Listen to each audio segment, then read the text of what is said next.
మేము ఆర్థికంగా చితికిపోయాం, మా మా మా సంచిలో చిల్లి గవ్వలేదు, మా ఇంట్లో తినేదానికి తిండి లేదు, మేము కట్టుకునే దానికి బట్టలు లేవు, మా పొలాలన్నీ ఎండిపోయినాయి, మా పశువులన్నీ చచ్చిపోయినాయి, మా పంట అంతా పాడైపోయింది, నిజంగా ఇంత హీన దశకి వెళ్ళిపోయావంటే నువ్వు మాతో లేవు.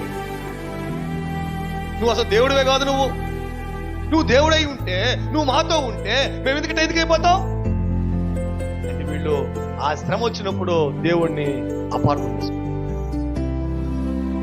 ఈరోజు ఇటువంటి వాళ్ళు లేరంటారా? చిన్న కష్టం రాగానే బా ఏం దేవుడయ్యా ఆయన, ఒకటే ఈ కష్టాలు ఏంటి? నిజంగా దేవుడే కానీ మేము యేసుప్రభు నిజంగా దేవుడై ఉంటే నాకెందుకు రోగం వస్తుంది? గుర్తుపెట్టుకో, నువ్వు దేవుడిని నమ్మిన పాట దేవుడు నిన్ను నన్ను ఆశీర్వదించేదానికి శ్రమల గుండానే తీసుకెళ్తాడు దేవుడు.